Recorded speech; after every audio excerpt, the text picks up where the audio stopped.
नमस्कार दोस्तों,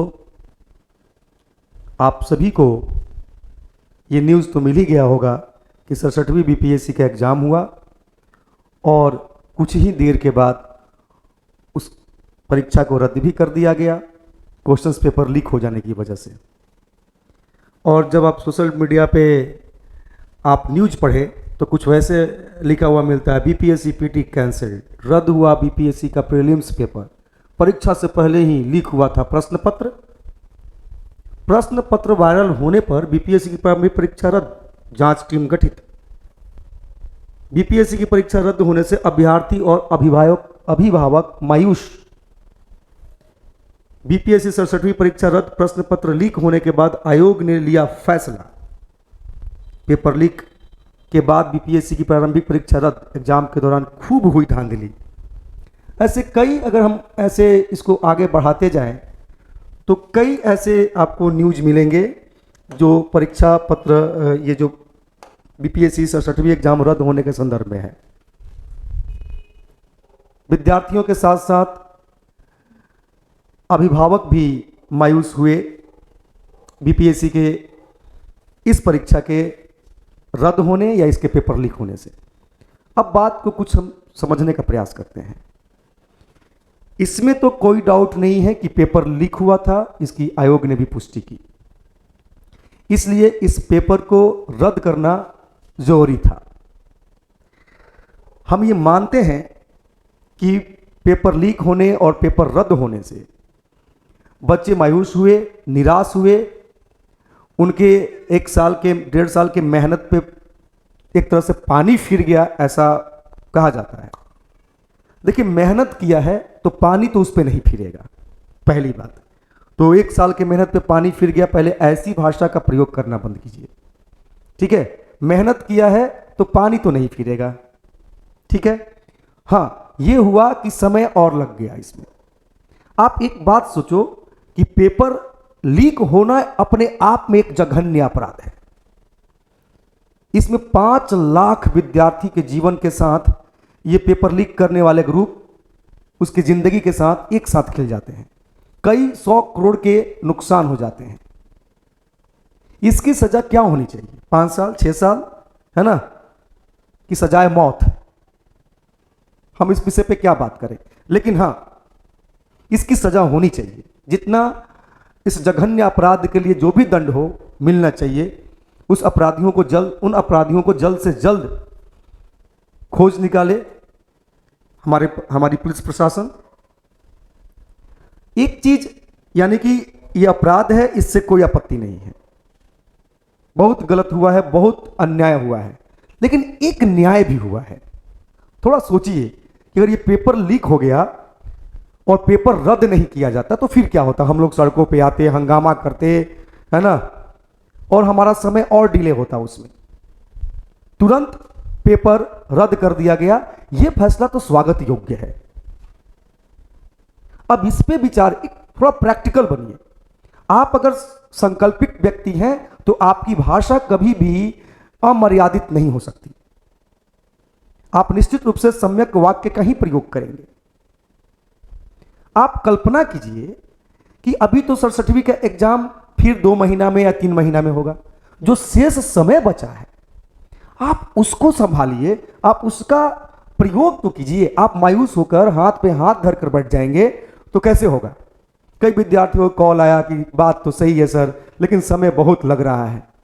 आपको पिकासो की एक कहानी में बताता हूं। पिकासो एक बहुत बड़े चित्रकार थे, स्पेन में इनका जन्म हुआ था, स्पेन के चित्रकार थे।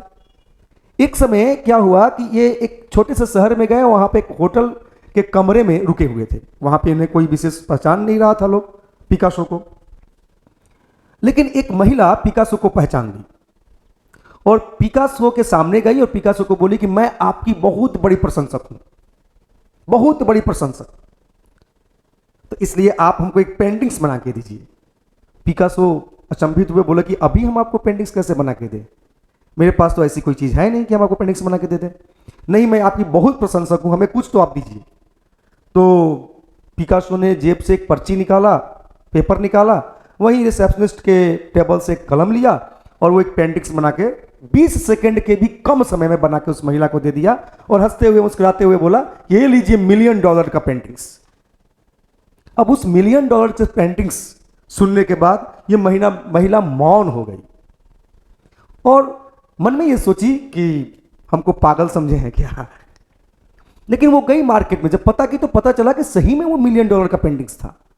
वो दौड़ती हुई भागती हुई पिकासो के पास आई।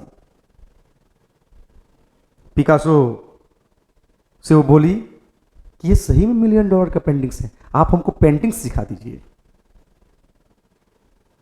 कम से कम हम 20 सेकंड में नहीं तो 10-12 मिनट में तो जरूर बना लेंगे ऐसा पेंटिंग्स।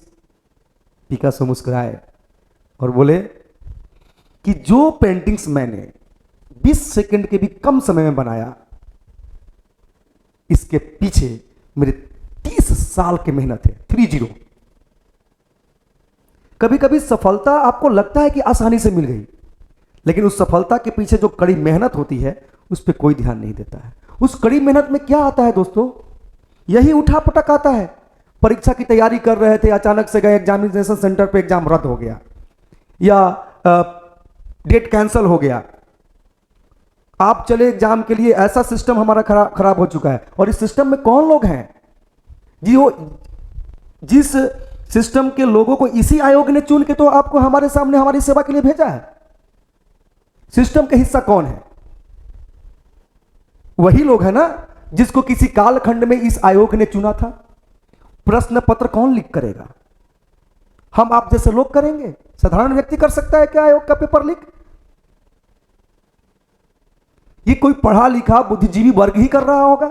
ये बौद्धिक आतंकवादी लोग, ये एक साथ 5-5 लाख लोगों के जीवन के साथ खेल जाते हैं बिना गोली चलाए।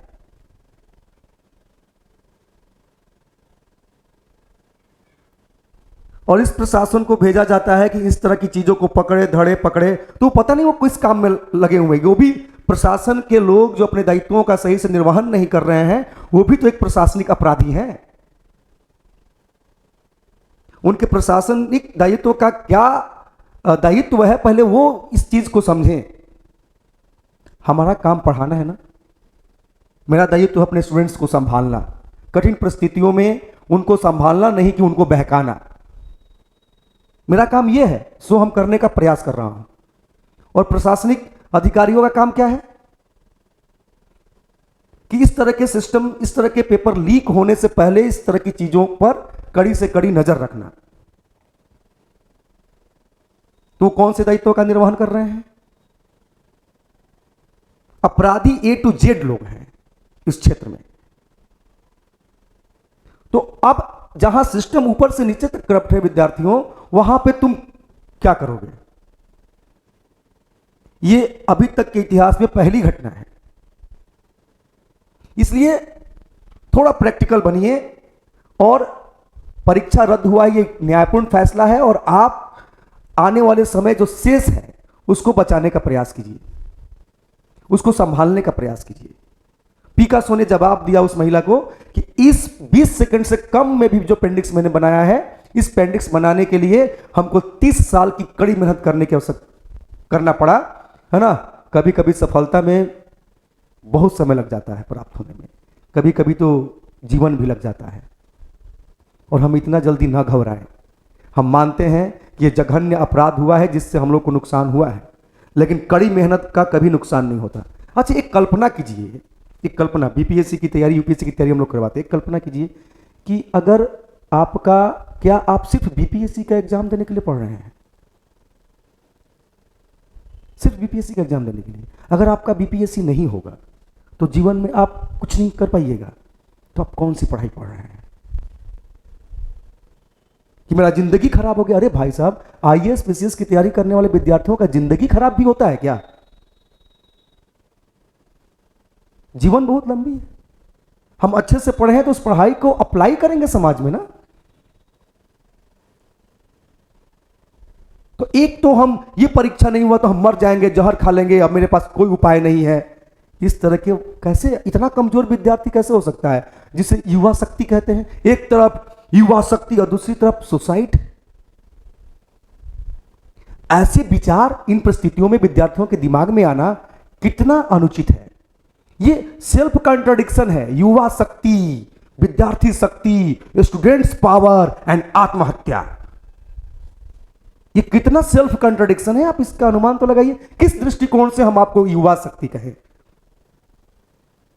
मायूस होना स्वाभाविक है, लेकिन इस स्तर पे सोच आ जाना ये सही नहीं है। इसलिए हम आपको कहेंगे कि सफलता प्राप्त करने में समय लग सकता है, सफलता प्राप्त करने में कभी कभी जीवन लग सकता है। आप धैर्य ना खोएं। ये एक पहली गलती है आयोग से कि पेपर लीक हुआ है, ये जघन्य अपराध है। कोशिश करें कि इसका जांच बैठा के अपराधियों को जल्द से जल्द पकड़ा जाए और उसे कड़ी से कड़ी सजा दी जाए। दोस्तों, हम इसीलिए वीडियो बना रहे हैं कि आपको हम प्रेरित कर सके कि अभी 67वीं के एग्जाम नहीं हुआ है, फिर से होगा। उसके लिए जो समय बचा है उसको संभालिए, तैयारी में लग जाइए। फालतू के न्यूज, फालतू के चीजों में अपना समय मत व्यतीत कीजिए। अपने टेबल को पकड़िए, शांति से, सम्यक दृष्टि से, सम्यक संकल्प के साथ अपने स्टडी को प्रारंभ कीजिए, ठीक है, और मायूसी से बाहर निकलिए, ठीक है। कितना बढ़िया श्लोक है, वैदिक श्लोक है, चैर्यवैती चैर्यवैती, चलते रहिए सकारात्मक दिशा में। निश्चित रूप से सकारात्मक दिशा में कई बाधाएं आती हैं, उन बाधाओं को पार करते हुए एक दिन हम सफल जरूर होंगे दोस्तों, ठीक है। हम समझते हैं कि हमारी इस वीडियो से जरूर आपको कुछ समझने को मिला होगा कि आगे आपको क्या करना है। उस दिशा में फैसला करने में थोड़ा सा हम सहयोग करने का प्रयास किए इस वीडियो के माध्यम से, ठीक है दोस्तों। नमस्कार।